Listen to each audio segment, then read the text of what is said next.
Iran ने एक बार फिर इसराइल के जनूबी शहर बेयरशिबा पर बैलिस्टिक मिसाइलों की बारिश कर दी, जिससे इलाके में शदीद माली नुकसान हुआ। कई गाड़ियां जल गईं और माइक्रोसॉफ्ट ऑफिस के करीब बड़े पैमाने पर आग भड़क उठी। इसराइली मीडिया के मुताबिक ये हमला जुमे की सुबह किया गया। ईरानी मिसाइल एक रिहायशी इलाके में गिरा, जिसके बाइस करीबी इमारतों, गाड़ियों और इंफ्रास्ट्रक्चर को नुकसान पहुंचा।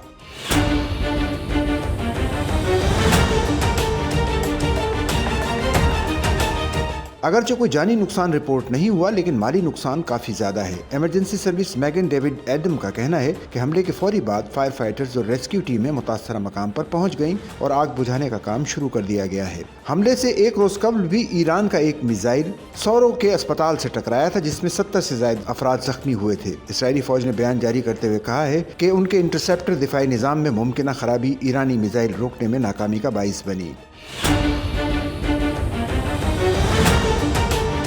दूसरी जानिब व्हाइट हाउस ने बताया कि सदर डोनाल्ड ट्रंप 2 हफ्तों में इसराइल और ईरान के दरमियान जारी तनाज़े में बराह रास्त कार्रवाई के हवाले से फैसला करेंगे। व्हाइट हाउस की तर्जुमान कैरोलिन लेविट ने प्रेस ब्रीफिंग में डोनाल्ड ट्रंप के पैगाम का हवाला देते हुए बताया कि मुस्तकबिल करीब में ईरान से मुज़ाकरात के इम्कानात के हक़ाइक़ की बुनियाद पर कार्रवाई के हवाले से 2 हफ्ते के अंदर अपना फैसला करेंगे। तर्जुमान ने बताया कि ट्रंप चाहते हैं कि ईरान के साथ सफारती हल निकाला जाए, लेकिन इनकी अव्वलीन तरजीह यकीनी बनाना है कि ईरान जौहरी हथियार न बनाए। उन्होंने कहा कि मुआहदा तेहरान को यूरेनियम अफसूदगी से रोकने और ईरान की जौहरी हथियार हासिल करने की सलाहियत को रोकने के लिए होगा।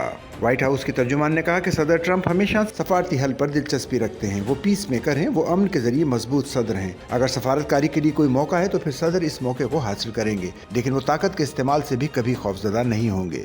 सच्चल न्यूज़ नेटवर्क की वीडियोस में खुश आमदेद। नाजरीन, वीडियो से मुतालिक अपनी कीमती राय का इजहार कमेंट बॉक्स में ज़रूर करें और चैनल को सब्सक्राइब करें।